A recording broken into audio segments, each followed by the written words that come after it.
Warahmatullahi wabarakatuh. Pada kesempatan kali ini saya akan mempresentasikan tentang masa pemerintahan Herman Willem Daendels dan masa pemerintahan Willem Jansen. Pertama, masa pemerintahan Willem Daendels.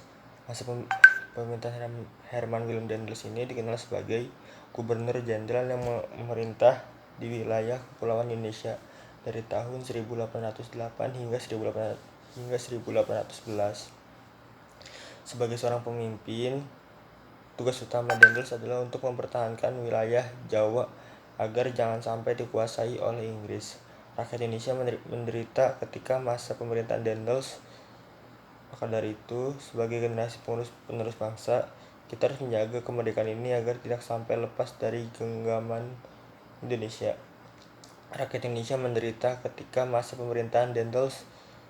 Maka dari itu, sebagai generasi penerus bangsa, kita harus menjaga kemerdekaan ini agar tidak sampai lepas dari genggaman Indonesia. Masa pendudukan Inggris yang singkat di Jawa 1811 sampai 1912 di akhir Perang Napoleon merupakan titik penting dalam sejarah modern Indonesia. Untuk pertama kalinya, pemerintah kolonial mempunyai cukup aset militer untuk menaklukkan raja-raja pribumi yang sebelumnya meraih daulat yang signifikan. Kekuasaan Eropa yang mutlak ini pun didukung oleh politik kolonial baru berupa pajak tanah atau land rent, hukum Eropa, dan sistem sentralisasi pemerintah. Terjadilah pergeseran mendasar dalam hubungan politik antara pemerintah Eropa di Batavia dan kekuasaan lokal di pedalaman Jawa. Yang kedua ada masa pemerintahan Willem Jansen.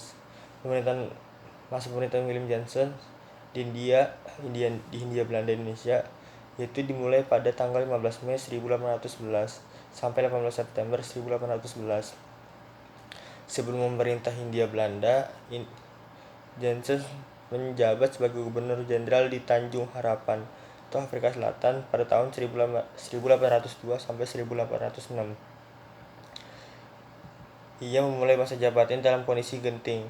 Banyak prajurit tinggalan Daendels yang tidak cukup menjadi prajurit, sehingga ia dikalahkan Inggris dan terpaksa menyerah pada tanggal 18 September 1811 kepada Thomas Stamford Raffles dan kapitulasi tuntang.